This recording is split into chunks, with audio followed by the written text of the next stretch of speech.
Good morning, everyone. On behalf of the Lesotho Highlands Development Authority, I wish to extend a very warm welcome to you all to this, the virtual pre-bid meeting for the construction of one of the Porihari major bridges, Senqu Bridge. I trust that all of you can hear me well. The agenda for today is as follows. I've just done the welcome. I will then run us through a quick safety moment. I will then introduce the various parties who will be in attendance today and will also be playing a role on this project. We'll go through a housekeeping slide. The client LHDA will then present a number of slides to draw your attention to a few things that are important. I'll then hand over to one of my colleagues to handle the technical presentation where they'll run through the design and highlight key aspects of that to you all. One of my commercial colleagues will then take over and run you through procurement criteria and contractual matters. And right at the end, we'll end off with a question and answer session before we close off this meeting. We expect the meeting to be in the region of 2 hours, so let's see how this goes. I think right up front, there's one request that I have, and that is you must appreciate that this virtual hosting of a pre-tender meeting is fairly uncharted territory for most of us. So if things aren't running as smoothly as you would expect, please be patient with us. We have certainly tried our level best to present as professional as possible a session today. But if there are one or two glitches, bear with us and just be patient. Alrighty, so I think I'm going to go over to the safety moment.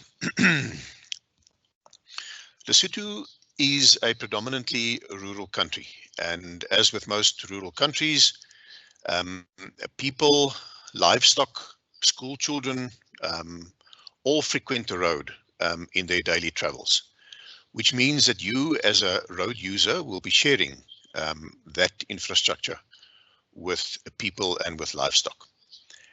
With that, of course, a whole host of dangers.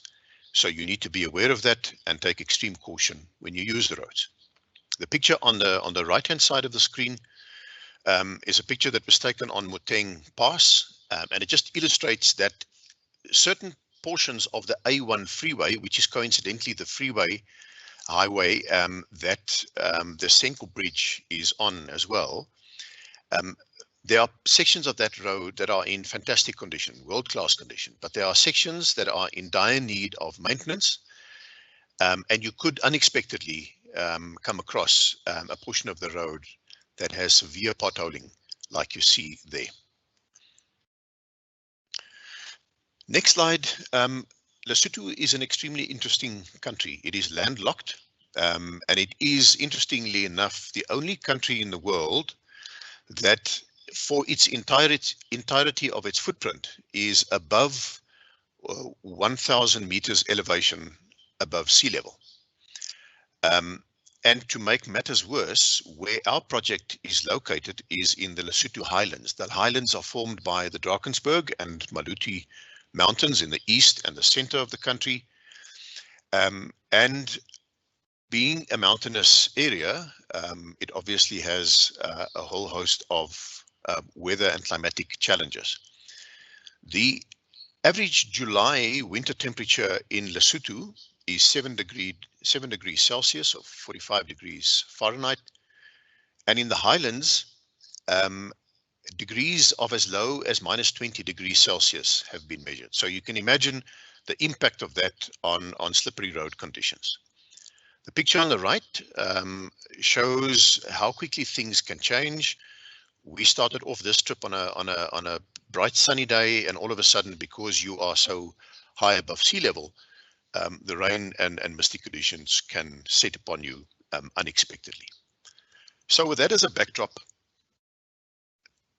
we would really want to try and avoid a situation like this. I took this photograph on Mateng Pass. The person who ended up in the side drain, I'm not sure if there were injuries, but this is certainly a scenario that we would want to avoid from yourselves and anybody else that are involved in the project. So please take extreme care when driving in Lesotho. I'm going to go over now to the introduction of a number of parties.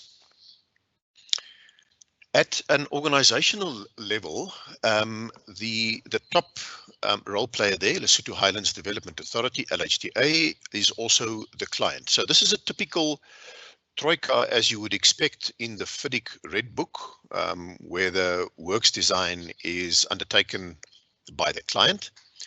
So on the left-hand side, Zutari Lesotho, we play the role of design consultant, and during construction, we also fulfill the role of supervising consultant.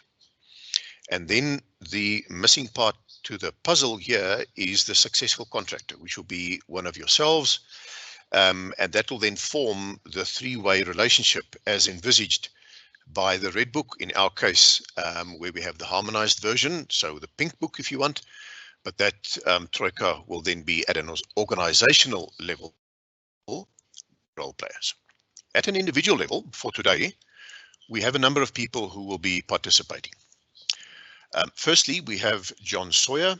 John Sawyer is from LHDA, and he is the Deputy Executive Manager. He will also then show and share a number of slides with you later on from the client's perspective. Then to the right-hand side, we have Johan Kotzier, one of my colleagues from Zutari. He is the Chief Design Engineer. We also have Neil Cross. He is the FIDIC engineer, and he'll play that role during construction. But to date, where we have and still are in the first phase, which is the tender design, Neil also played the role of the specialist when it comes to tender documentation. Next to him, to my right, Buhlet Lamini, she is our OHS specialist and will also share a number of thoughts with you later on. Tau Matlelebe, he is the environmental specialist, and myself, Nati Wilson, project manager. So these are some of the faces that you would be able to pair off to a voice during the course of this session. I'm going to quickly run through a number of housekeeping items, and you would have seen this slide in the preamble to the start of the meeting. So it is a live event, and there will be a number of presenters that will be sharing content, and all of those people will have the ability to talk during this live event. The rest of yourselves are all classified as attendees without voice functionality, so you wouldn't be able to interact with us and talk to us in that regard, but you would be able to raise questions or raise any concerns that you have through the Q&A functionality in MS Teams, and that's to the right of your screen as you are looking to it. Also, a recording of this live event will be made available on LHDA's website within the next 7 days, and you'd be able to download it from there.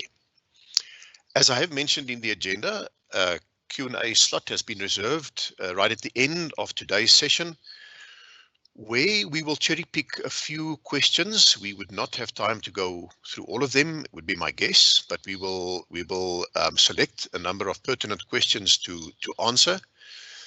But don't despair, all the questions that are raised today during this live event by means of the Q&A functionality, and also all queries that are raised through the official and formal query email address, senqu.queries4019a@zutari.com. All of those queries will be formally answered by LHDA in due course. You are instructed not to contact any Zutari or LHDA individuals on a one-to-one basis at all. All such correspondence will be ignored and might place your bid in jeopardy. And then the last item I just want to reiterate is that today's session And the possibility, I mean, it's with a COVID situation, it is probably unlikely, but there is a possibility that a future site visit could be held. So today's event, the possibility of a site event, any candid answers that are given to questions today, all of those are given in good faith. But the only legally standing and contractually binding commitments would be those ones that are contained in the tender documents, which you have downloaded or will be downloading, the associated addenda, which might follow, and then the official written response that will come from LHDA, in which they will answer the queries that were raised today in the Q&A and via the email address. I hope that is very clear. That is it as far as housekeeping is concerned. We are now going over to the LHDA presentation. John, if you can gear yourself for that, please. I'm just reminding you that John is from LHDA and his official title there is the Deputy Executive Manager. So John, over to you. Good morning, everyone. Thank you, Nati. Nati, can you just confirm that the presentation is showing? It is indeed, John. Okay, thank you very much. As Nati has introduced me, I am John Sawyer with the Lesotho Islands Development Authority, the Project Management Unit. What I'm going to do is talk through at a high level the wider project and some of the aspects of how that apply to this tender. And then Nati's team, the engineer, will go through in more detail on the specifics of how some of this applies to this particular contract. But I'm really here to give the wider perspective, which will help you understand this contract in context. So if I carry on. So I'll give you an overview of the whole phase 2. This is phase 2 of the Lesotho Islands Development Project. Some idea of progress to date, what's been achieved. Some comments on the anti-corruption policy, on the procurement process, the evaluation, mention of environmental issues, particularly mentioning community engagement, health and safety in the SHEQ framework, an overview of programme and some pointers about tender guidelines. So that's an overview of where we're going. So what's the project about? Obviously we're talking about a bridge contract here, but it's in the context of a much wider project. So the Lesotho Highlands Water Project, the primary driver is to capture water in the highlands of Lesotho, in the river system there, and then transfer that through a system of dams, reservoirs, tunnels into South Africa to the major population industrial centre known as Gauteng, which includes Johannesburg and Pretoria and the associated areas around that. So this project's got a very long history. The main treaty, which is the foundation for the project, was signed in 1986. Phase 1 was developed in the period after that. The Phase 2 agreement to expand the project was signed in 2011 and is now under construction in implementation. Clearly, it's a binational project. The government of South Africa is the end user of the water transfer element and ultimately the funder of the project. The project's largely developed within Lesotho, so the government of Lesotho is heavily involved. The two governments have established the Lesotho Highlands Water Commission, which is a binational commission to oversee the development of the project. And then there are two implementing agencies, one within Lesotho, the Lesotho Highlands Development Authority, and one within South Africa, the Trans-Caledon Tunnel Authority. For phase 2, there's essentially no physical works taking place within South Africa because the existing infrastructure there will be used for the additional water. So the main implementing agency in terms of the works is LHDA in Lesotho, but TCTA in South Africa is directly involved in the financing of the project, ensuring that the financing is available. Homing in a bit, we see at the top there the Commission, LHWC, and then you've got the TCTA and LHDA. Within LHDA, you've got the Board of Directors, there's a subcommittee covering phase 2, LHDA and its management, and there's a project management unit established within that, and I'm part of that team. In turn, below the project management unit, there are a substantial number of consultants of the order of 20 different consultancy contracts there. We look at some of the scope of those, and the engineering consultants in turn are supervising portfolios of contractors. So there's a very large number of organisations involved. There is a panel of experts, review panels of experts, an environmental one and an engineering one, supporting LHDA, and there are a variety of other stakeholders all interacting with the project. So it's a very large number of organisations involved. What's the physical scope? So phase 1 involved the construction of Cadsey Dam, and the blue is the associated reservoir. It's about 35 kilometres long, and then a transfer tunnel, hydropower station, delivery tunnel feeding into South Africa. So this is the Lesotho South African border, and essentially a tributary of the Senqu River was dammed here, and the water diverted essentially in the opposite direction into South Africa. That was phase 1A. Phase 1B dammed another tributary, the Mahali Dam of the Senqu, created Mahali Reservoir, and a transfer tunnel feeding into Cadsey Reservoir, and the water obviously then carries on in that existing system. Phase 2 picks up a further tributary, in effect the headwaters of the Senqu, the main river system in Lesotho, at Podihadi Dam. There's a 50 square kilometre reservoir here, and another tunnel transferring into Cadsey to then use the existing infrastructure to feed through to South Africa. So what we're homing in on is phase 2 here with Podihadi Dam, Podihadi Transfer Tunnel. But in order to construct that, there's an awful lot of associated work involved. So the water transfer component involves environmental, social and health programs. Associated with that are various impact studies and action plans. There's the construction of advanced infrastructure. So in order to build the dam and the tunnel, we need access roads, we need power supply, we need a variety of infrastructure as enabling works for that. And a lot of that's under construction at the moment. There's Podihadi Dam itself, which is a 165 metre high concrete faced rockfill dam. There's the transfer tunnel, which is almost 40 kilometres long as a water transfer tunnel. There's a programme of feeder roads and bridges, and ultimately this bridge is part of the road works around the reservoir. And there's a livelihood restoration, or a series of livelihood restoration programmes. That's the water transfer. In parallel, Lesotho is using the opportunity for hydropower development, and that's still in, there have been feasibility studies carried out, and Lesotho is preparing to implement hydropower associated with this project. If we home in on Podihadi itself, so the dam is here on the Senqu River. That floods this very large area.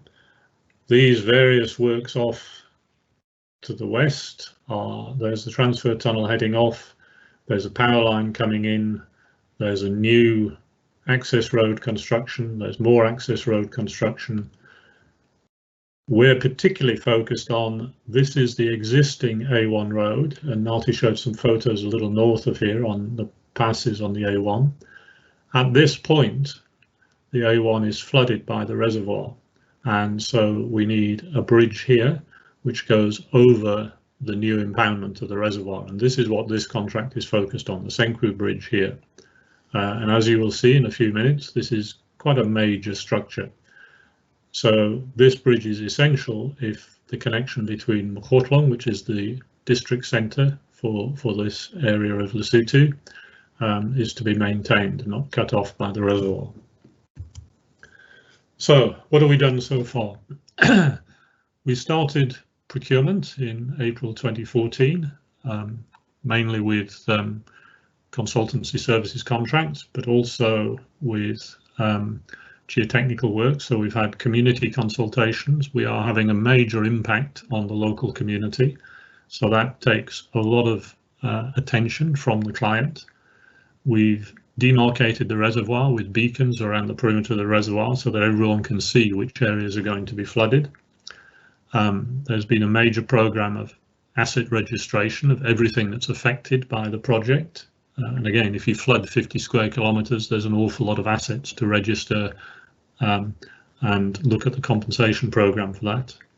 Socioeconomic development programmes, geotechnical investigations, environmental social impact assessments, environmental management plans, and then more focusing on what is moving towards this contract and others, engineering designs, procurement of contractors, and the advanced infrastructure construction. So at this moment, we have 4 different roads contracts underway, a series of power contracts underway, a series of infrastructure, buildings, facilities contracts in progress or in tender. All that is current activity, and the main works, the dam and the tunnel, hopefully those will be going to tender very shortly. I mentioned that we had a major program, phase 1, which was essentially constructed during the 90s into the early 2000s. It was generally recognised that technically phase 1 was extremely successful with some well-built, well-designed, good quality dam tunnel infrastructure. There was a significant element of corruption identified, and that resulted in court cases and even jail terms for some individuals. We are making every effort to ensure that phase 2 is corruption-free. So there is an anti-corruption policy that's included in every contract. It's part of your tender documents. There's a zero tolerance approach to any form of corruption. And the critical element for you to be aware of now in your tender is the disclosure requirements. We want you to evaluate any potential, any possible conflict of interest between any members of your tendering organisation and any members of the project in terms of the client and its engineers. So the details of the engineer are given in the tender documents. You need to look at your organisation, whether it's a local component or a global one, and identify any interaction with those parties and notify those in your tender. The reason for that is not that we want to disqualify anyone who notifies any possibility of any conflict of interest. It's that we want to manage any conflict of interest to eliminate that as a factor in the evaluation process. What we do not want is to go through a tender process and after the event to discover that there was some possibility of a conflict of interest which had not been addressed. What we do want is to identify the conflicts of interest, manage them, and eliminate them as factors out of the evaluation process. So it really is important that you do that process, you make the conflict of interest declaration, look at the composition of the supervising consultant. And to be quite blunt, if you fail to carry that out effectively and there is a conflict of interest identified, it has the potential to mean that you're disqualified, and it has led to failed tenders or to disqualification of particular tenderers in the past. And if it's missed and caught at a later stage, it could even lead to termination of a contract. So this is very serious, but it is all manageable, and what we're trying to do is to manage the process and to avoid future complications. This project is being developed by South Africa and Lesotho. Within that phase 2 agreement, the treaty between the two countries, one article addresses the procurement process, so Article 10, and that identifies a number of principles to be adopted in the procurement. So right up front, the procurement is to be competitive, transparent, cost-effective, aiming for quality. So those principles are embedded in our tender approach. There is a preferential procurement objective, giving priority to participation by Lesotho, then South Africa, then Southern Africa, and then others. Built into the tender documents, and we'll give you more details in a minute, there are preference margins, which are really to encourage capacity building and economic growth within the region. So an overall project-wide objective is that the infrastructure contracts, Lesotho and South Africa, aim to share the work on those on a 50-50 basis. That does not mean every detail of every contract, but it's a global objective of sharing the work for participation between both Lesotho and South Africa. And that's really to maximise procurement opportunities, minimise import of goods, skills and labour, and also to maximise skills and technology transfer. Now, on this particular contract, this is quite a high-tech, sophisticated structure that's being built. So there is an expectation of international participation, but there's still a requirement for local participation within that. And there is an absolute requirement for any tenderer, the tenderer to have a minimum 15% Lesotho participation, 30% South African participation, and within that South African, at least 10% of the 30% must be to South African black-owned enterprises. You'll see details in a few minutes that greater participation is encouraged, but those are an absolute requirement as a minimum. So the more details are actually in the tender document and will be covered as partly by Neil, partly by myself as we go forward.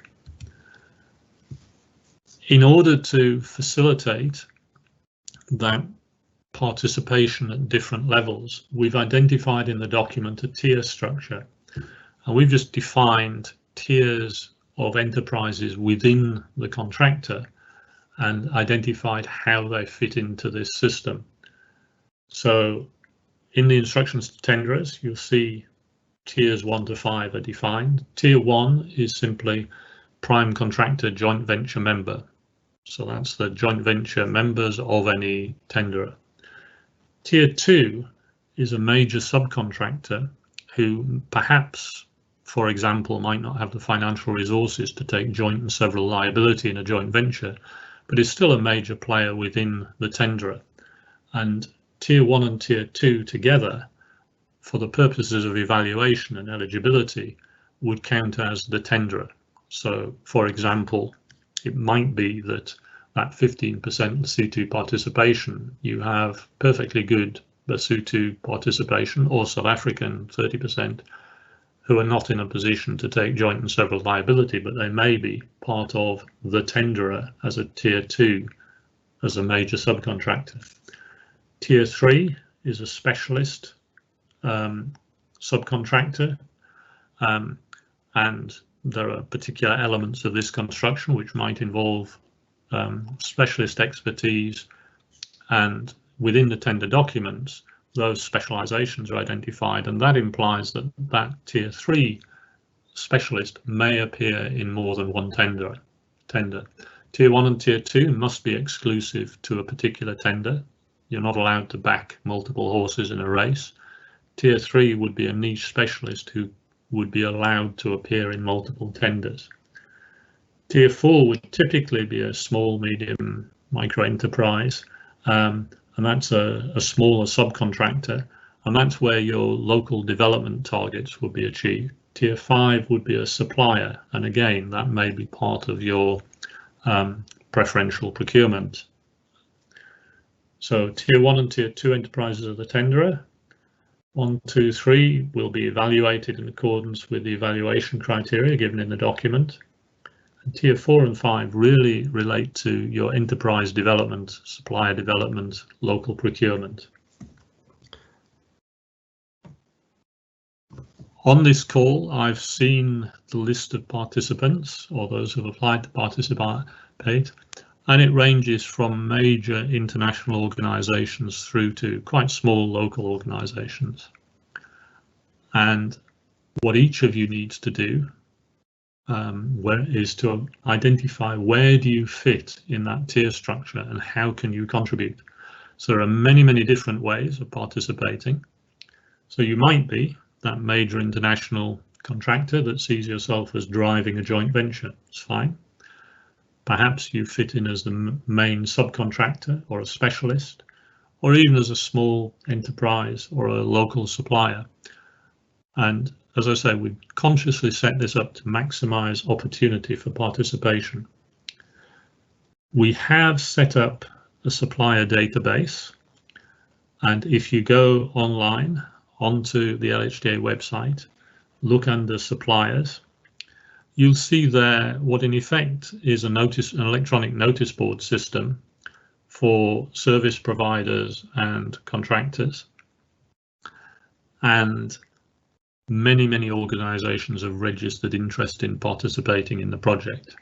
So that gives you an avenue, if you're looking for organisations to team with, an avenue to find people who've expressed an interest. I do want to emphasise, we have provided a notice board area, an opportunity to register. We have not vetted those organisations. There are no LHDA recommended suppliers. We have simply given an opportunity for people to express an interest and to advertise their existence. It's up to you to vet, to identify what you might want, to vet the people yourself, to build your own team. We're not involved in that. There are other ways of identifying potential partners. So by definition, anyone who's attending this meeting is probably interested, and the attendance register will be published online. So you can see who is interested in participating. Many of you will have local networks anyway, so there's no constraint on how you build your teams. At the end of the day, the only LHDA involvement in that is looking at the end product at your tender. So I just want to emphasize again, we have had cases of organizations or individuals touting their services, saying we are the only people that LHDA will accept for this work, and that is simply not true. LHDA evaluates the tenders on the basis of the tenders and awards accordingly in accordance with our procurement procedures. The suppliers and so on, we try and facilitate building teams, but we do not vet at that point. So I hope that one's clear. The process, again, Neil will go into this in more detail, but we've got a staged process for tender evaluation, and this is systematic across the project. So the broad framework that's being adopted for this contract is exactly the same as the broad framework adopted for every other construction contract we've awarded. So we start out with a determination of eligibility, and that's a simple pass-fail. If you fail to meet eligibility requirements, for example, you might be on a government blacklist, well, that's the end of the story. So there's an eligibility assessment, there's an administrative compliance assessment. Have you provided what we've asked for? And if you haven't, then as we'll emphasize later, that's likely to lead to your tender being set aside. We then do a technical evaluation, and that's on a points basis, and that's looking at all aspects, and essentially we're just trying to see, is this tenderer capable, suitable for building this project? And there's various aspects you'll see in the tender documents, but it covers your experience, your resources, your financial resources, all different aspects of the organisation to be confident that you are capable of actually meeting the requirements. That's on a point scoring system, which is spelled out in the tender documents. If you get through that series of hurdles, we then look at your price, and there's a point scoring ratio system, simply comparing all tender prices, price that's reached that point. And then there's a preference system. The price and the preference are combined to give the preferred tenderer. Note, the first is are simply gateways you have to pass through, technical points through to do the job. If so, you are then competing on price and preference. And I do want to emphasize, stage 1, 2, or 3, you're fine. We're not even going to think about what your price is. And I can emphasize we have had contracts where a dramatically cheaper price that they understood the project or were suitable to do the job, and if they failed the valuation and therefore their extremely low price was not considered, and it really is that simple.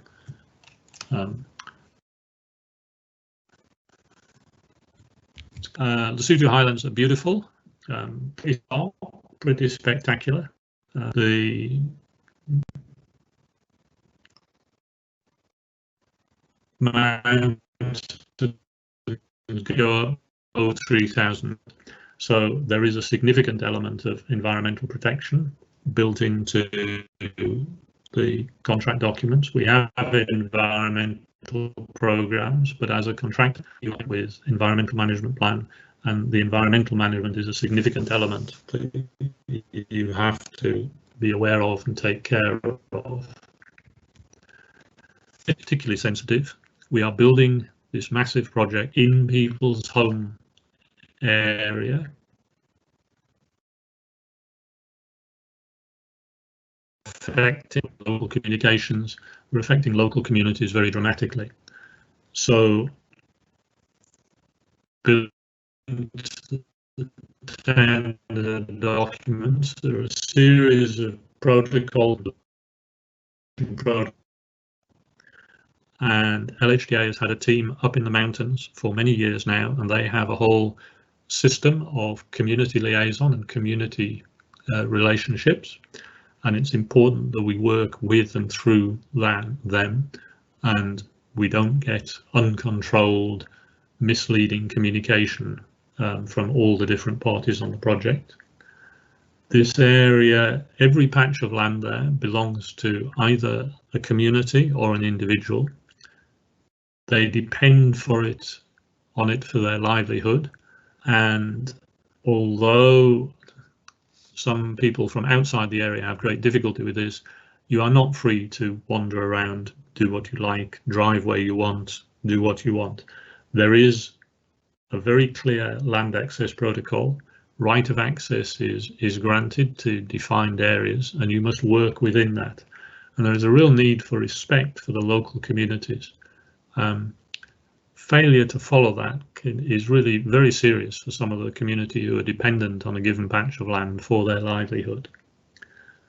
Similarly, your site is close to a village, and it certainly has the potential to cause damage to existing buildings, people's homes, developing cracks, collapsing. They're built under local construction techniques, and they're not necessarily designed on the assumption that someone is going to be carrying out blasting a few hundred meters away. So we have condition surveys before and after any major construction event, and that's part of your requirements. Similarly, the project gives significant opportunities for employment in an environment where you can well imagine there are very limited opportunities for employment.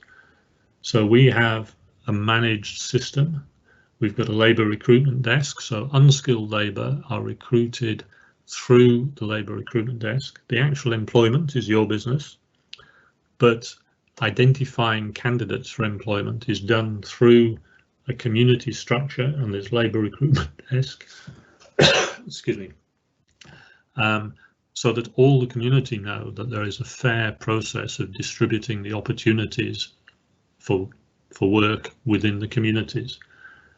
There is a real need for a transparent procurement recruitment process, and even for your semi-skilled and skilled workers who you recruit directly, you must be able to demonstrate a fair and transparent recruitment process. Similarly, local service providers, if you will inevitably be using local services for many local providers for many services, and these you must be able to demonstrate a transparent procurement process. Local businesses, they know that not everyone is going to get a wonderful opportunity, but they do want to know that they have a fair chance at any business opportunity that there is there. We have a health and safety framework which is project wide, and within that there are specific specifications for this contract focused on your particular contract scope of works. We have a program of compliance monitoring, so there's a health and safety management plan, environmental management plan, quality management plan. There is extensive reporting, and we have an external auditor. We employ an external consultant to audit each project, each part of the project, each contract. So not only is the engineer overseeing the contractor, but there is an auditor ensuring that everything is done according to plan. And this covers all the advanced infrastructure contracts and is reporting through to the project principals. I'm not going to focus on the program, but just to give a very high level view, the procurement process, we've started the tender process now. We'll go through tender, evaluation, assessment, negotiation, award. Previous experience says whatever we'd like to be the case, it typically takes almost a year to come out the far side of that and actually get construction started. So I'm assuming that construction will start somewhere around March next year. And then it's about 3 years, give or take, through to completion. So as I say, I'm not going to focus on the detail of this, and any date there is likely to be slightly inaccurate, but that's the big picture on program. The critical thing to me from a wider project perspective is that the construction of the bridge has to mesh in with the construction of all the other elements, so particularly construction of the dam and impoundment of the dam. Tender guidelines. So the project has been advertised in print media on the LHDA website. It'll be emphasised again and again. Please read the instructions to tenderers. Respond to the instructions to tenderers. Do not do your own thing. We've created a tender process which is standardised across all the contracts. There's a reason for that. Use the templates that we've provided. There is a quality-based evaluation. I've mentioned that. You have to pass on the 60%. Lowest price is not guaranteed to win. Late tenders will simply not be accepted. It's not that we'll do something special with late tenders. We won't accept late tenders. So do not be late. And late is 1 second after the deadline. So just ensure that everything is in order there. We have got some lessons learned from earlier stages of the project on the website, tender bulletin, and you could always look at that. But the simple message is it's a very big tender document. Go through it, familiarise yourself with it, see what it requires and respond to that tender. And that's me. So thank you very much. I'm going to hand back to the engineering team now if they would like to pick up and take over and carry on with the presentations. Thank you, Nati and Neil.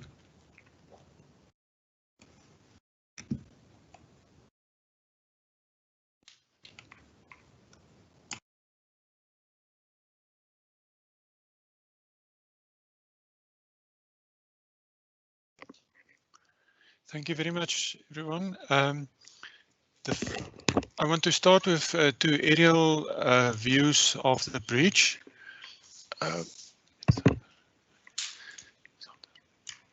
Two aerial views of the bridge. After that, we will show a drone video. And the purpose of this aerial view is to indicate, to orientate it as to better understand the drone video. There's a couple of features I want to show you. The first feature is on the left northeastern portion.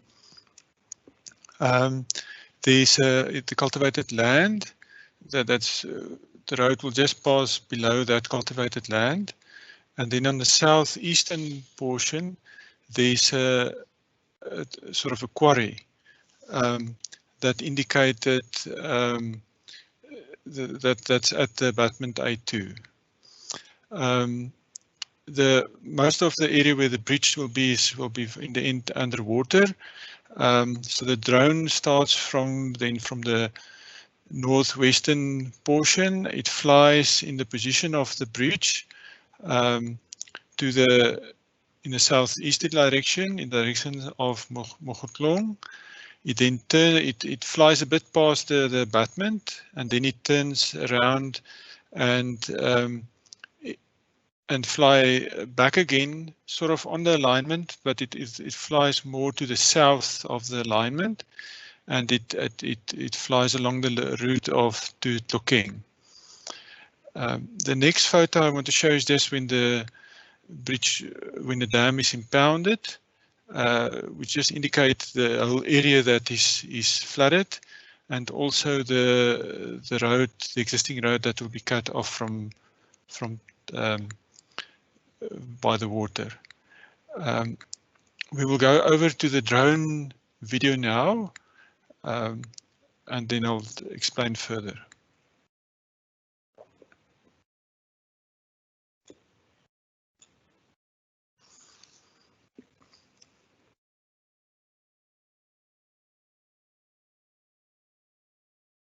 So it starts there on the northwestern portion, approximately in the position of where the alignment will be.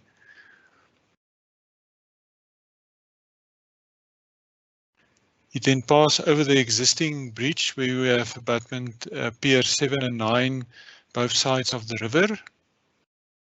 On the far end, you'll see that small quarry that I referred to next to the road, and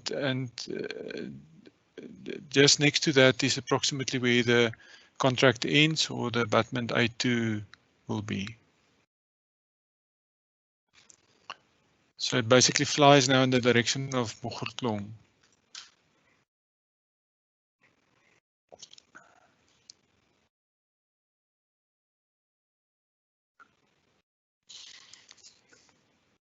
So it is now in the position of this abutment A2, right on top of the quarry area. This area is basically outside the construction area. It flies now back in the northwesterly direction to Tlokeng.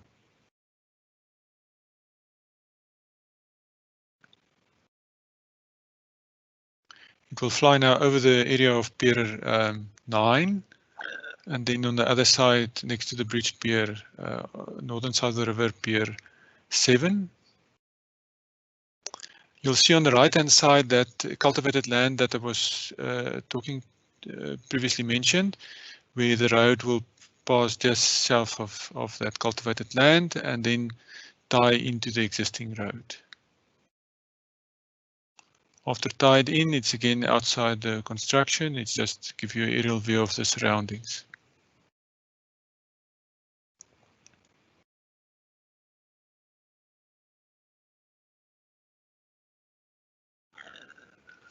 It is now back again in that direction, and it will show the area where Pier 3, 4, and 5 will be in this area next to these cliffs.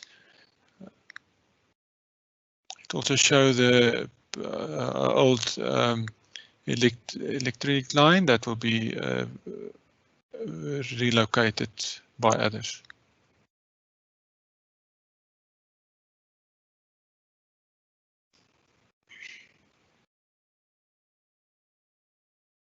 It basically shows the area where Pier 7 and 8 will be at the moment with the existing bridge.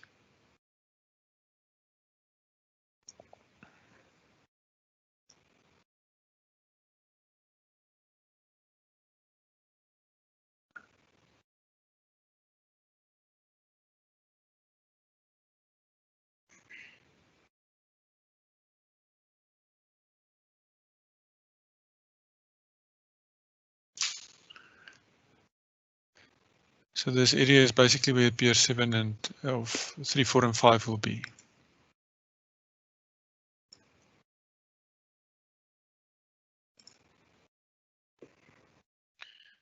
Johan, while you go over to your presentation, if I can just quickly maybe mention, we are aware of the audio breakup during a small part of John's presentation. I don't think it detracted from the story that one could deduct from what John said, but we are also informed that the eventual recording of this live event, the quality of that is likely to be better. So if you want to refer back to the 2 or 3 slides where we experienced the audio issues with John's connection, you're more than welcome to go and revisit the recording on the website. Thanks, Johan.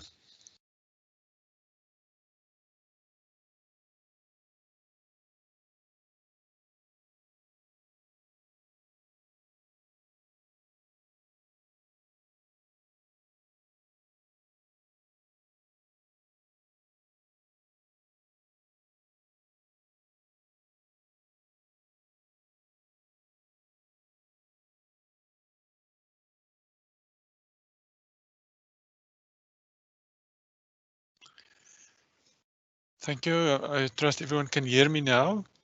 We'll start with the scope of works. It's an extra dose concrete box girder type of bridge constructed in the incremental launch type of method. There will be 2 100-meter spans, 100-meter span with 13 50-meter spans and 2 37.5-meter side spans. The total bridge is 825 meters long with 90-meter high piers, and the approach road is approximately 700 meters long. Like I said, it's an incremental launch type of construction, with but launch from both abutments at the same time. Post-tension box girder. No launching nose is required. Only a small nose will be required for deflection of the piers.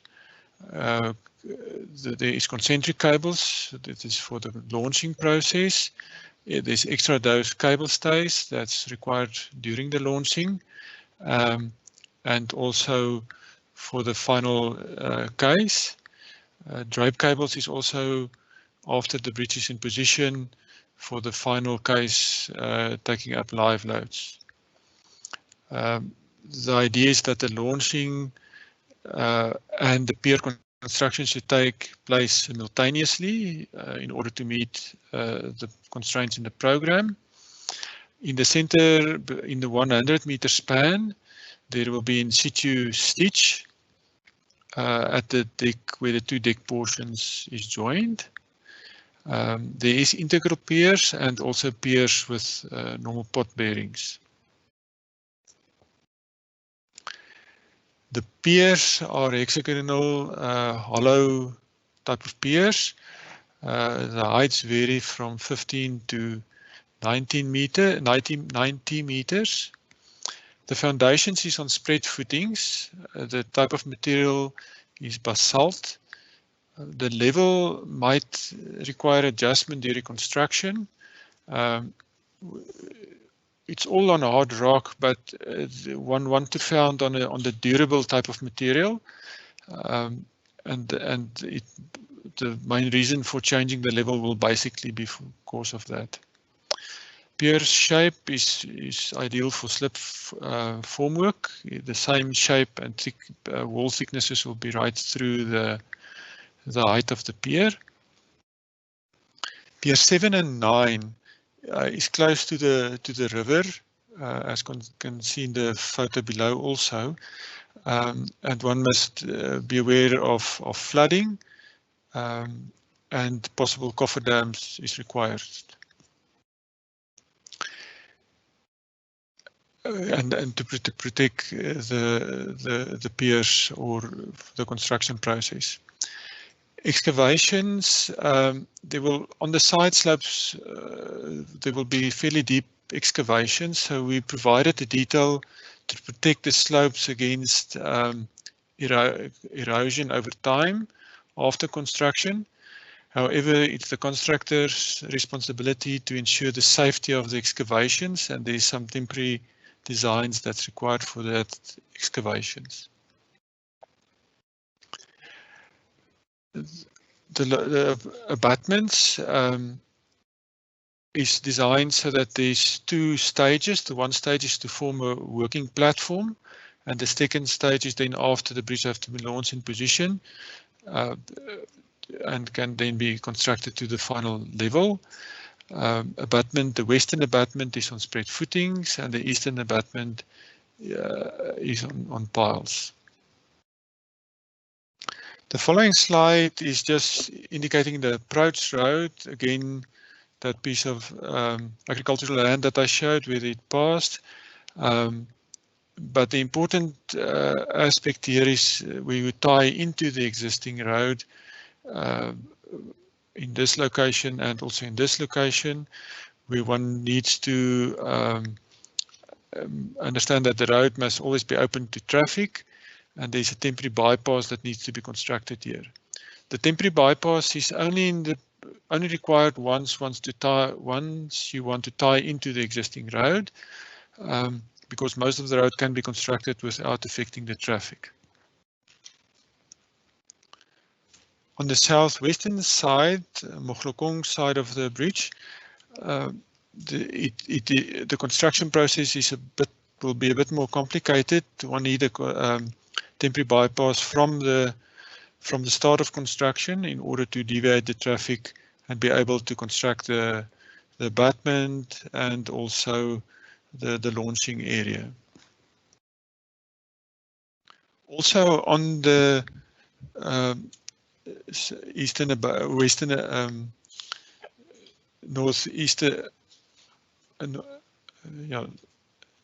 abutment, it's also important that there's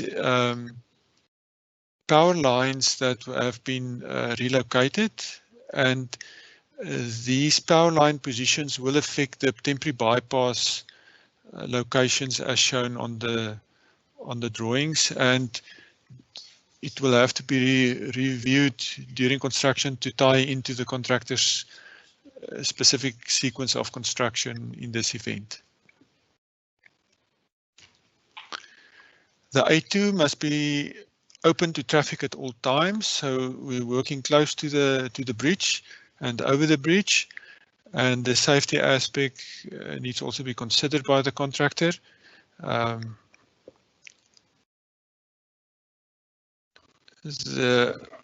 It's also important to note that the dam might be, impoundment of the dam might start earlier before the bridge construction have been completed. The impoundment will only go up to the level of the existing bridge in order to maintain access. However, in our document, we require that the bridge be that there's a partial completion of the bridge. The first stage is just the substructure, and the second part is then the deck. We will now show a construction video.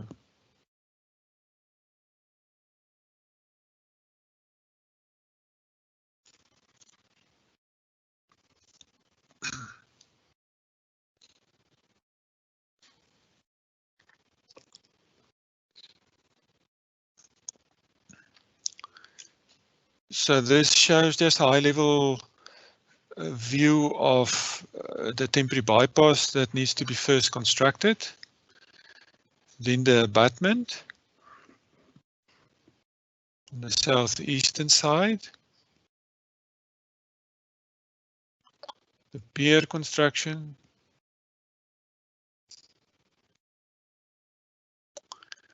the stay cables on the piers, and then the launching of the deck from both sides.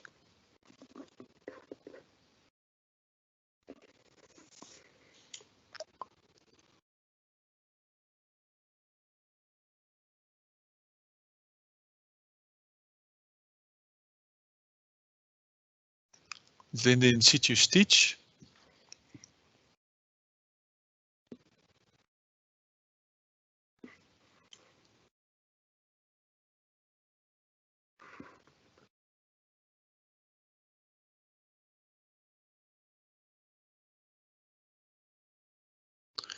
The approach road can be then constructed, and also the parapets and the barriers on the bridge and the road surfacing.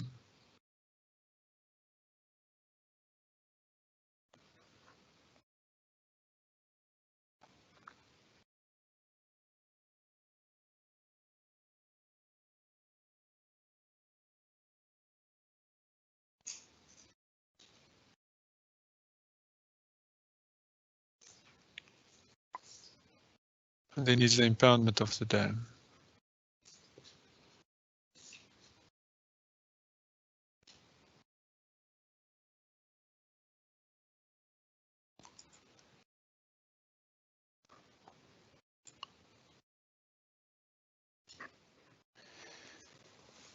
There's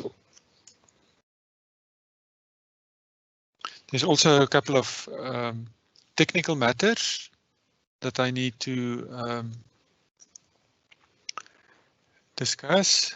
The construction, no construction may happen until the concrete mix designs have been approved. So on this contract, it's an important aspect of the construction because of the quality of the basalt, and to ensure that there's good quality of basalt material. Monitoring equipment will be cast into the deck, and I note this because it might delay construction to a certain extent. It's not just a matter of casting the deck, there's certain equipment that needs to be cast into the deck.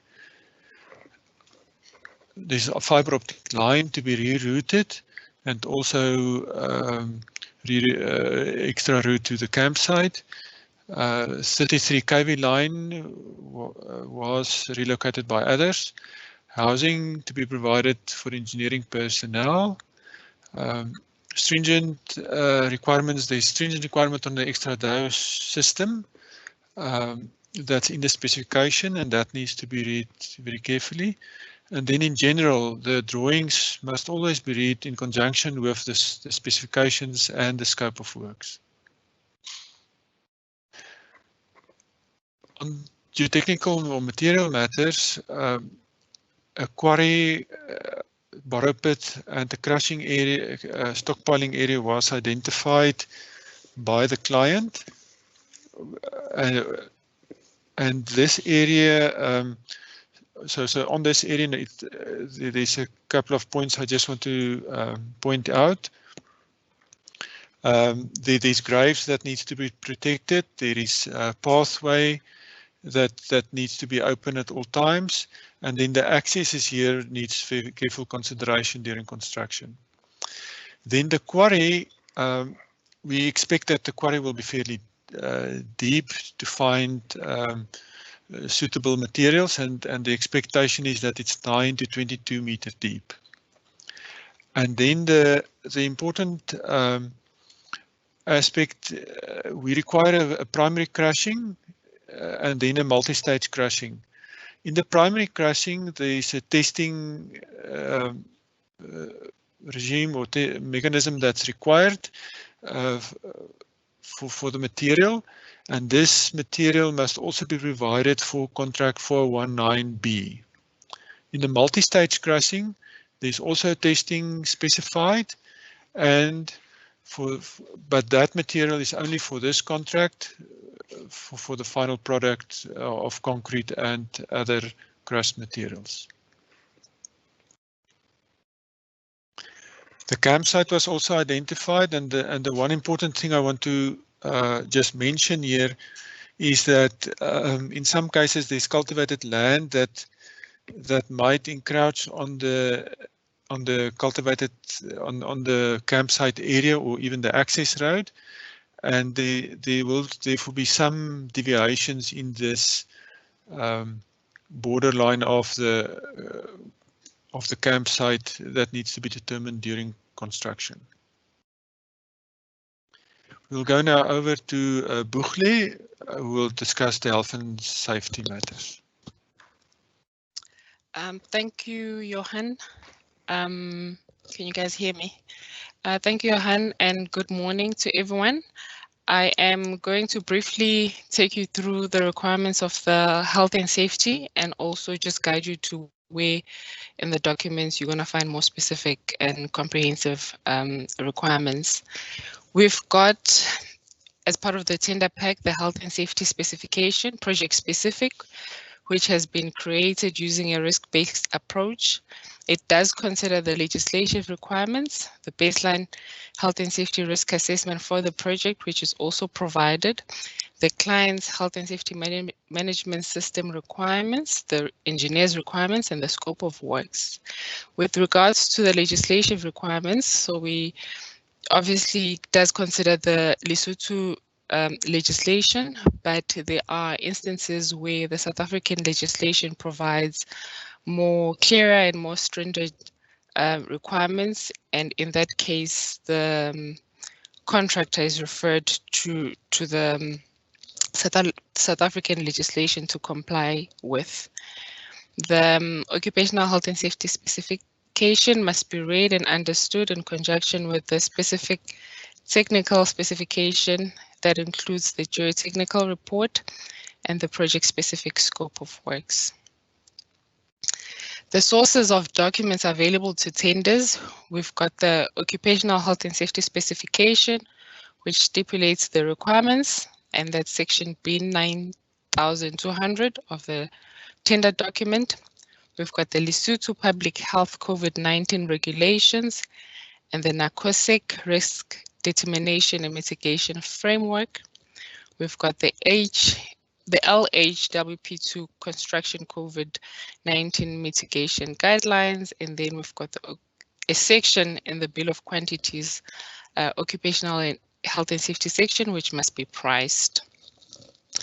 The health and safety and the requirements of the specification are applicable to everyone on the project, and that includes the client, the engineer, the principal contractor, the principal contractor's contractors, including the service providers or anybody involved in this project, regardless of the time frame and the works that they'll be doing.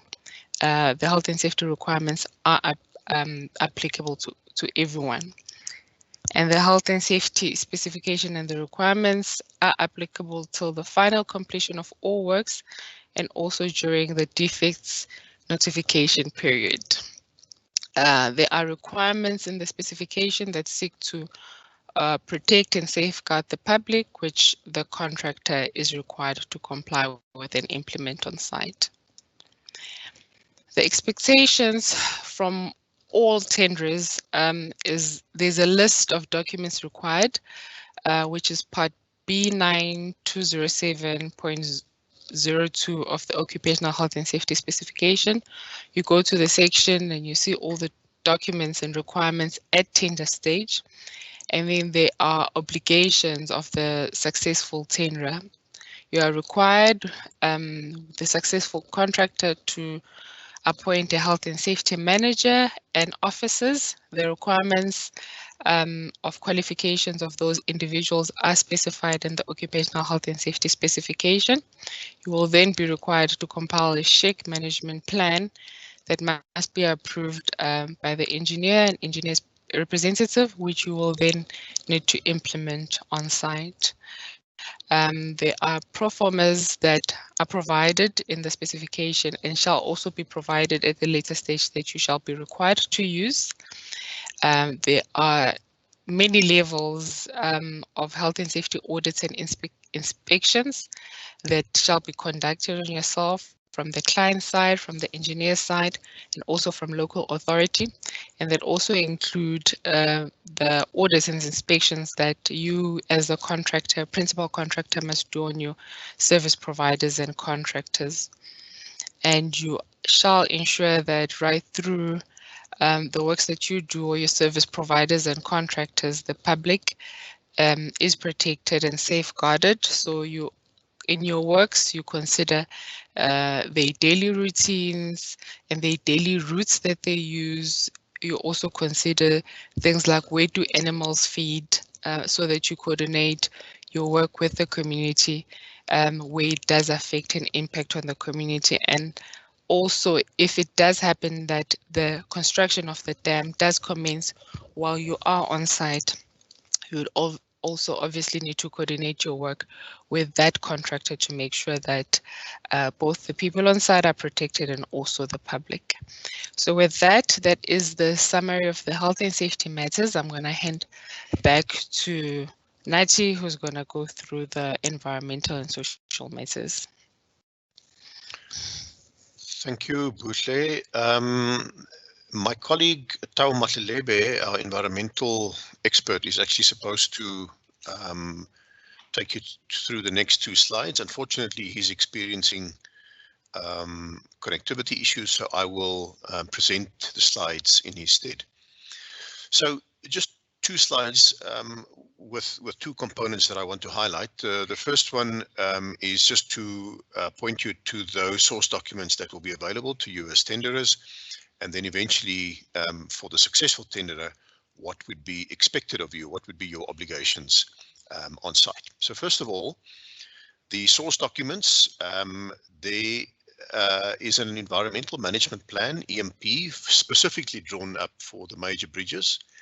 And it, of course, has with it an associated record of decision that was issued by the Lesotho Department of Environment. Similarly, we were instructed to do a standalone EMP for borrow pits and quarries. And it obviously with it would also have an associated ROD. You don't have access to that yet, but that will be issued as an addendum. Then we went through a period of seasonal monitoring on site to establish an environmental baseline. Those that data is all summarized in an environmental baseline monitoring report, which you will use as a benchmark.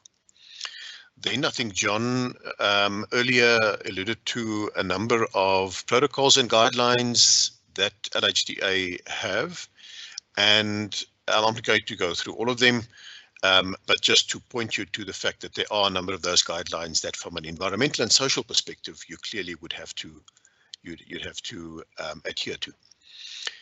Section 9100 in the specifications specifically talk to environmental specs, and the attempt was certainly with that section to encapsulate all of the obligations that you would eventually have to fulfill as the successful tenderer.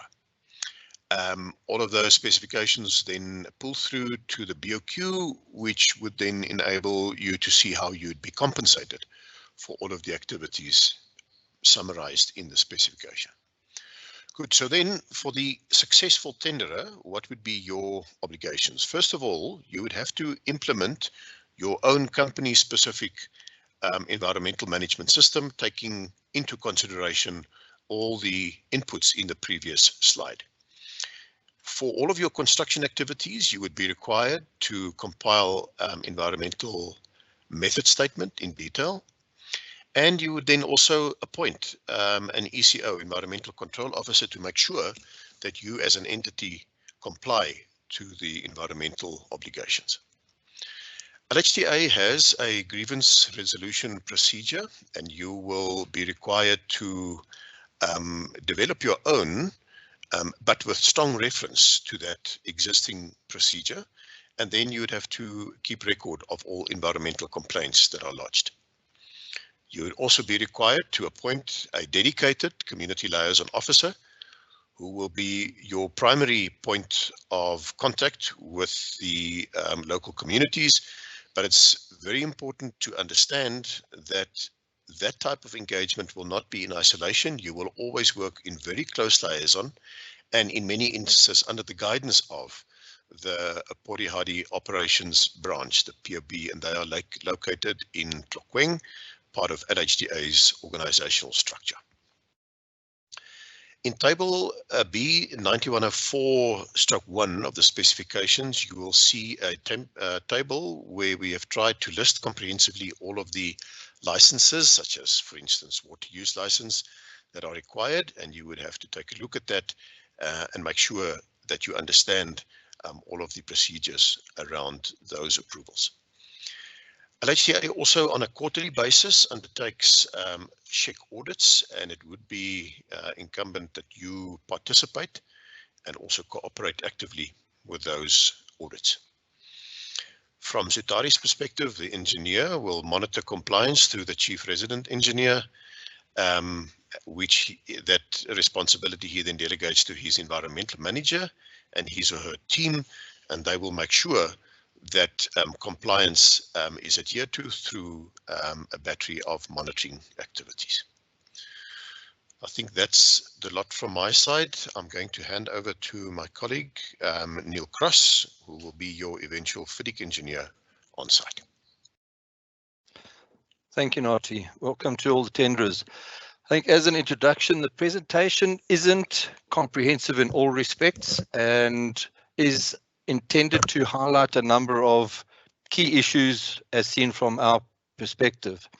I think as mentioned possibly a couple of times, the expectation and requirement is on the tenderer to read, review and understand the documentation that is included in the tender document. We are aware that it is voluminous and will take a lot of effort to go through everything, but I think it is critical that the tenderers review all the documentation and take on board the requirements and price the project taking those requirements into consideration, because an omission or something missed out at tender stage won't entitle you to a claim during the construction for the successful tenderer. As mentioned, there's an emphasis on compliance and scrutiny to the procedures within the tender evaluation process, and the tender documents lead up to that, and a typical international competitive bidding process document has been used as the base for preparing the tender documents. A couple of key elements in the tender data, clarifications as mentioned previously, to be addressed to the Senqu.queries 4019A@zutari.com only, and not to address it to any individual within LHDA or Zutari will be permitted. Clarifications will be responded to in writing, and the last date for clarifications is 14 days before submission date on all matters. The pre-tender meeting is mandatory that prospective tenderers either attend today's meeting or review the online recording that will be made available. And tenderers are required to provide proof of their attendance at either of those sessions.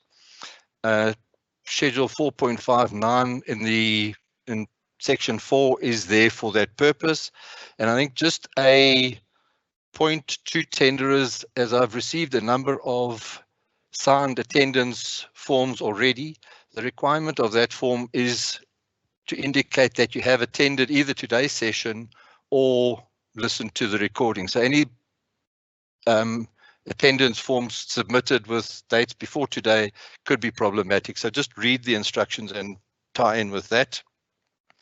As mentioned, the intention is to have a site visit. At the moment, the date is to be confirmed and will be subject to local Lesotho COVID law and regulations, and the date for that will be confirmed in an addendum to be issued in the coming weeks. So tenderers will be advised when that will be held.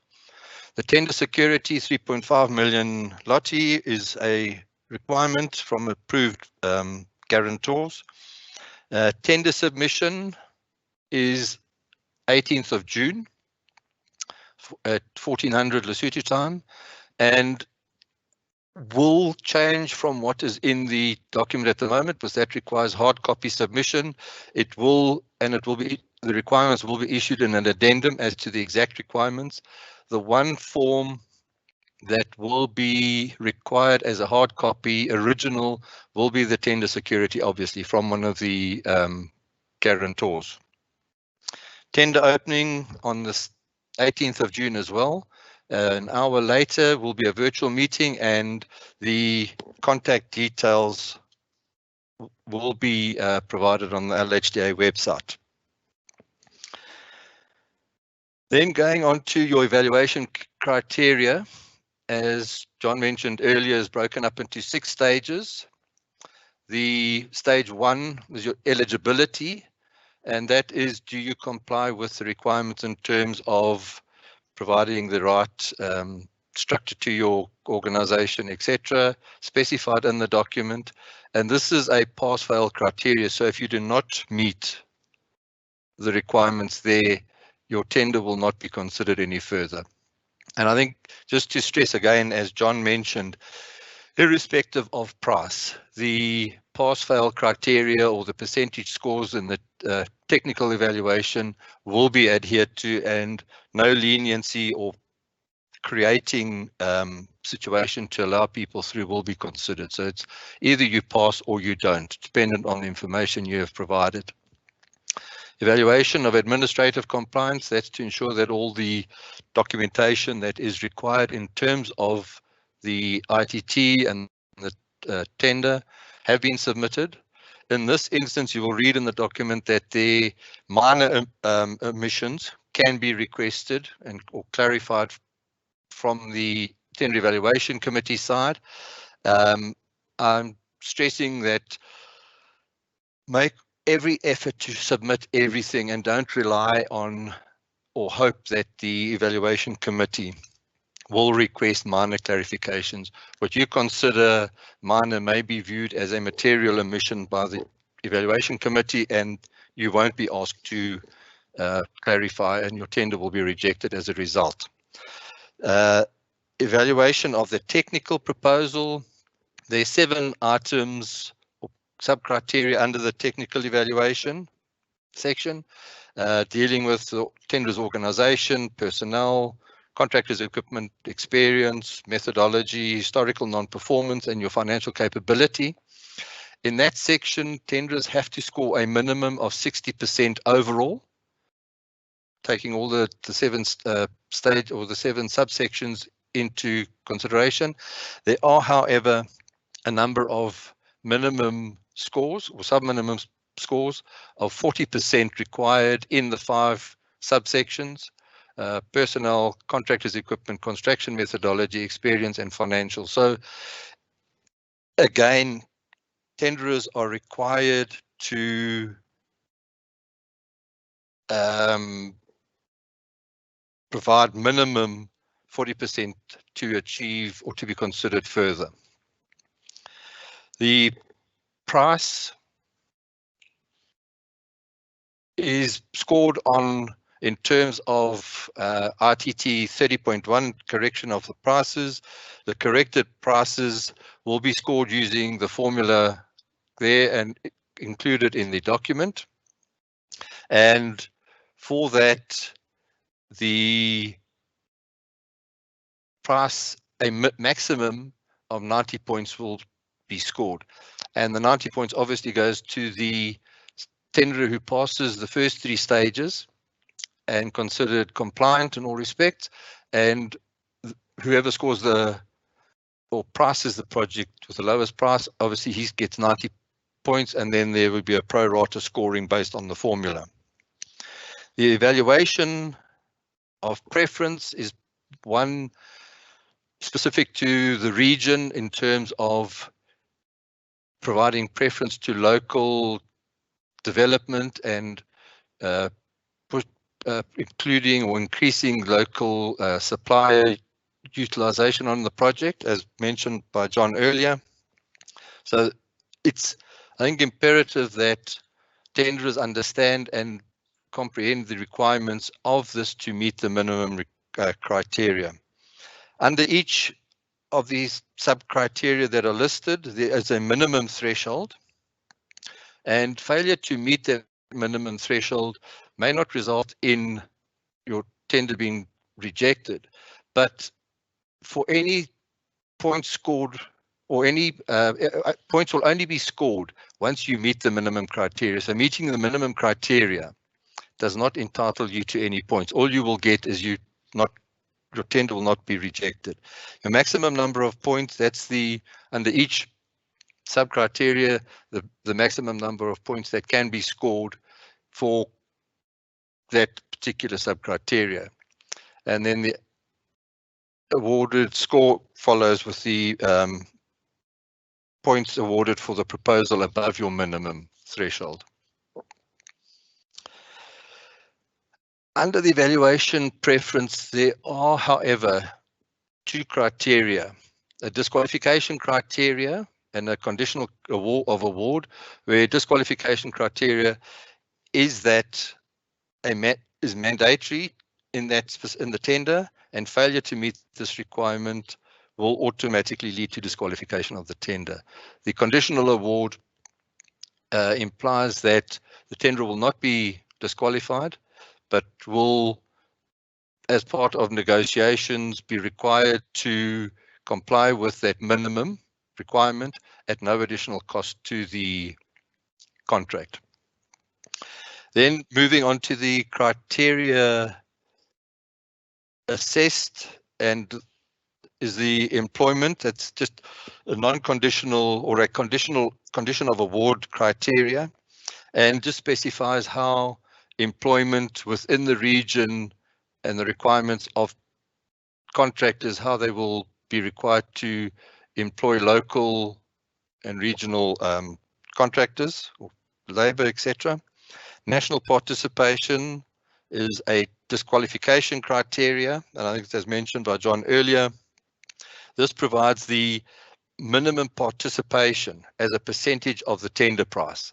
So local Lesotho nationals is 15%, RSA black-owned enterprises, total RSA enterprises, 10%, and the total RSA is 30% overall. And preferential procurement of goods and services, also a disqualification criteria. This is the minimum threshold percentage as a percentage of the total value of goods or services to be procured. And again, the percentages are in the table there, and it is clearly indicated in the document as to the specific requirement. I think it's also important for tenderers to note that within these criteria, that the various tiers, whether they contribute to your scoring of points or not, and that is indicated within each of the criteria. Criteria 5 is the enterprise development. Enterprise development, which is a condition of award. Your skills development is also conditional. And then from the 5 sub-criteria, you get a total score divided by 10 to give you your preference scores, with the maximum preference points being 10 for any tenderer. And then obviously the stage 6 is the simple part, is the combining of the tender price and your preference, and whichever tenderer achieves the highest number of points will become the preferred tenderer for negotiations and hopefully award. Then moving on to the returnable schedules.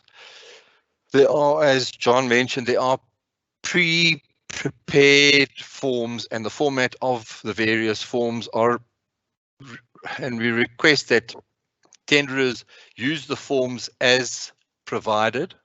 It makes evaluation a lot easier, and then we also get a consistent response from the tenderers, so it will facilitate an easier process for evaluating. And if you complete the forms, then you've submitted the requirements in terms of the document, and the evaluation panel will be able to view it from a consistent perspective. I've the second bullet there is to try and use the same terminology. I know around the world, various countries refer to positions with different terminology, but the request is that terminology is consistent or used in line with what we have required in the document. I think the important part of this on this slide is that failure to submit, as we've indicated previously, failure to submit full details. And it might be viewed as minor omissions from the tenderer side, but may result in your tender being considered non-responsive and not considered any further. And the last bullet point there is for tenderers just to take note of the specific requirements in terms of if you're submitting as a JV, which forms have to be completed by each of the JV or each JV member. And failure to provide both parties or the three members to a JV may be sufficient or caused for your tender to be non-responsive. Then, as highlighted in a number of cases, and I'll just stress it again without going into detail, the view and control and of anti-corruption on the project and the program as a whole is a major criteria. The LHWP's anti-corruption policy, which everybody has to complete, and that includes the consultants, is included in Section 5, and tenderers are required and to review that and make sure there is full compliance. As non-compliance can result or will result in your tender being rejected. The supplementary information is a section that contains, and it's been referred to in a number of instances, contains documents that provide the tenderer with critical aspects on LHDA's minimum standards, policies and procedure. And as I've said previously, tenderers are required to understand what the policies, protocols, guidelines, the management frameworks, various reports such as the geotechnical, the health and safety, the SHEQ COVID requirements, they are all included in there and in many instances referred to in the specification. So all these documents, and as I said earlier, it is a lot of reading and information that is contained in there, but it is critical for tenderers to understand the information and take cognizance of the requirements and ensure that they price for these requirements in their tender. And these documents will form part of the contract going forward. So they are not there for show, they will be contractual, and tenderers will be required to adhere to them. Then moving on to the contractual matters, just for the tenderers, the conditions of contract are the conditions of contract for construction, for building and engineering works designed by the employer. This is the Multilateral Development Bank's Harmonized Edition 2010 of the FIDIC, so the Pink Book. Contractors are expected to have a copy and get a copy of it themselves, for themselves. Then on to the contract data, particular conditions. Critical dates is the 3-year timeframe for the project as a whole. And as mentioned by Johan earlier, there's one sectional completion date of 24 months for the piers up to the bottom of the bearing level and the abutments, and that is a requirement, and there are associated delay damages for that, as well as the overall completion time. So there are delay damages for both. Compliance with the laws, I think that, as obvious as it seems, I'm just highlighting tenderers must be fully aware and understand all the requirements of the laws in the country, and that access and permits to work in the country, etc. That is the contractor's requirement. So you need to know the implications the timelines of getting permits and approvals for personnel to enter and work in the country if you're outside Lesotho. And again, not knowing them won't be looked at favorably in terms of any entitlement to a claim. So understand and get fully familiar with the laws and their requirements. Performance security will be 10% of the accepted contract amount, and that will be in the currency as specified by the contractor or the tenderer, sorry, at time of tender. And the performance security will be in the form of a demand guarantee issued by an approved financial institution, and it will be required to be in the form of the pro forma example included in section 12 of the document. The program is to be submitted in 56 days, and I just want to highlight that there are specific requirements other than just the sectional completion of the peers. There are specific requirements included in the document. As one specific section is B1204 of the specifications, there are a number of criteria that are required there for design mixes, method statements, etc., that need to be submitted timeously. In respect of delay damages, tenderers just need to note that the heading has been amended to delay damages and other non-compliance charges. And what that means is that there are other penalties that the employer will, or the engineer will, impose for failing to meet specific criteria. And they are specified in various sections in the specification and elsewhere in the document. Adjustment for changes in cost is applicable on this contract, and tenderers are required to state the indices and the currency within which payment is made for them, and that is Schedule 4.57 of Section 4.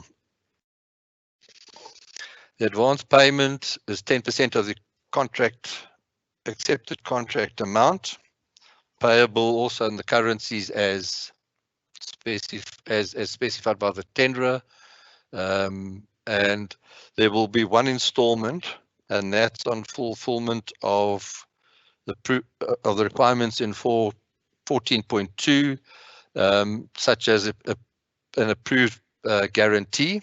Again, there's a pro forma example of what is expected and the wording in section 12 of the document, and it is repaid over 6 months or 6 equal installments.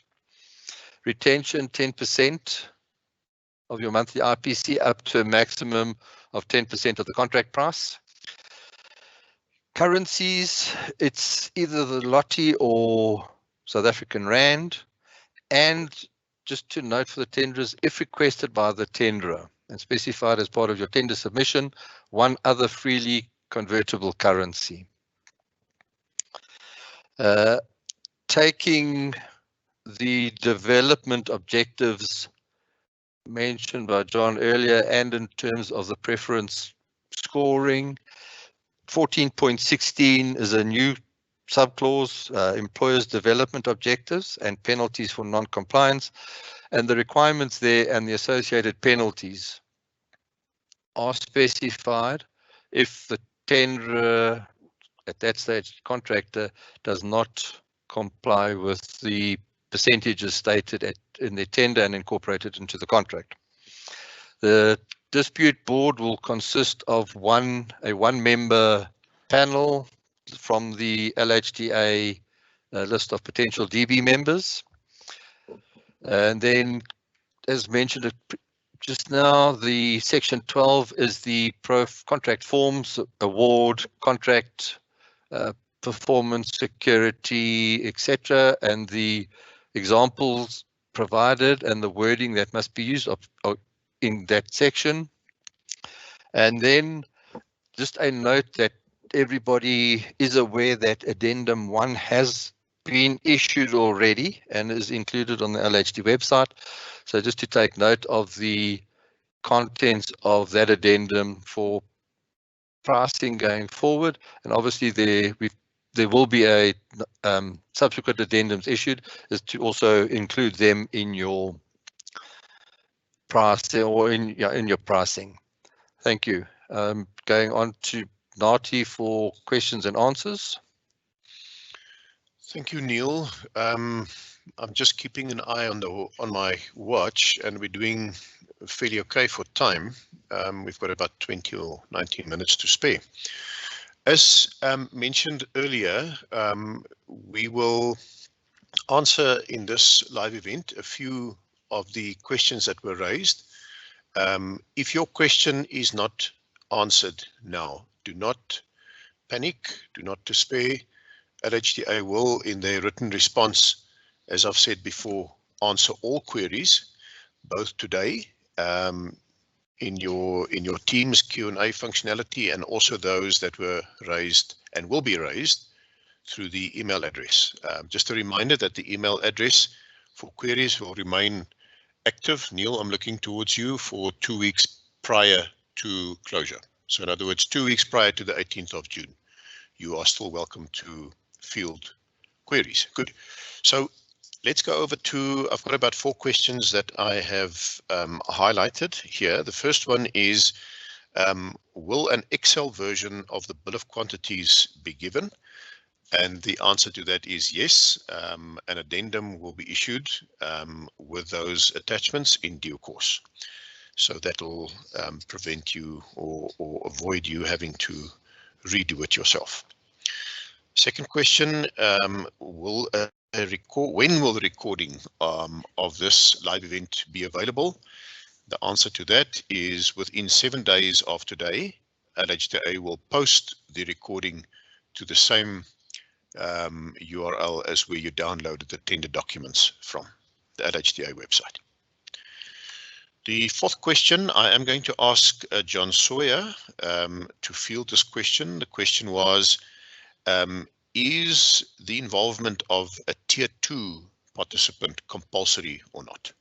John, over to you. Thanks, Nati. The short answer is no. There's no absolute requirement for Tier 2 company participation, but I'll try and give some context. Normally, the tenderer is an organisation or a joint venture. In this case, since we have a requirement for Lesotho participation, South African participation, and we expect external participation, then we anticipate that most tenderers will be joint ventures. The instructions to tenderers at clause 3.1 identifies that a joint venture, every member must be jointly and severally liable. Now, different parts of the world, different legal systems use the concept of joint venture in different ways, but a joint venture is an entity in its own right, and every member must accept full and be capable of taking liability for the full liability of that JV. That's fine. If every member of the JV can do that, that's fine. There is no need to have a Tier 2 participant. But that's likely to preclude significant local contractors who may well be able to contribute significantly to that joint venture, but may not have the capability to commit to joint and several liability. And that's why we introduced this approach of having the Tier 2, which is the major subcontractor, who is actually subcontracted and therefore not jointly and severally liable for the entire contract, but is regarded as an integral part of the tenderer. If you don't need that facility, that's fine, but that's the basis on which the Tier 2 is introduced. So I hope that clarifies the situation. So the short answer is no, there is no requirement for a Tier 2, but the tenderer must meet all the requirements stipulated in the tender. And it may well be that the Tier 2 contributor is one way of achieving that. Thank you. Thank you, John. The last question from my side, the question was, is the 1,000 Maloti payable if one has downloaded the tender documents from the website? The short answer is no, it's not required. It is only a requirement if you physically picked up and collected a DVD from LHDA's offices in Maseru. I do see that a number of other questions have come through.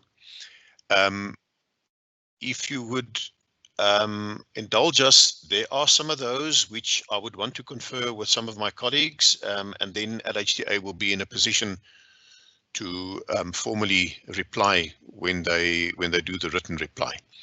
So as I've said before, please don't despair if we didn't field any of your questions now. They will be answered by LHDA. All right, I think we are now at the closing part of the presentation. Before I hand over to John Sawyer to say a last few words, I'm at the risk of repeating myself, really going to just reiterate a few things. The live event, I said it would be available on the telebulletin component of LHDA's website. All queries directed to the dedicated email address, and even though it's not on this slide, please do not contact any individuals directly. Make use of the query email address that has been created. All the questions will be answered formally, and then only documents that have any legal or contractual standing are the tender documentation, formal addenda, and the officially written response from the client. Possible site visit will be confirmed via an addendum in due course, but of course, as you all appreciate, that is something we simply cannot predict given the uncertainty around COVID-19. Neil and John have pointed you to the fact that contract addenda or tender addenda will be issued. Keep an eye out for that on the website. And then the official closing date is the 18th of June 2021. The only thing that remains from my side on behalf of the Sutari team to thank you for your participation, to wish you well, and for the successful tender. We're really looking forward to working with you. John, that's all from our side. I'm going to hand over to you for final concluding remarks and official closure of the pre-tender briefing. Thank you very much, Nati, and thank you to all the team for all their efforts with the presentation. And thank you to all those who've attended this session. I understand I didn't see any hiccup in my communication, but apparently there was, and I'm sure that we'll find ways of covering for that. My apologies for that. On behalf of LHDA, I'd just like to thank all the participants, all the attendees, all those prospective tenderers. We're very keen to see good quality tenders coming from you. We encourage you all to find ways of participating. As I mentioned earlier, there's many ways and many avenues for each individual organisation to participate. Just to emphasise again, I know it's a lot of work, I know it's a huge tender document, but if you're going to bid, make the effort to do it well. There is absolutely no point in doing a half-hearted effort. You make a decision whether or not you're going to bid for this, and then give us a really good quality bid, and we'll be delighted to see it from all of you. So thank you very much, and I look forward to seeing those tenders coming in. And I think we will now close the meeting. Thank you very much indeed.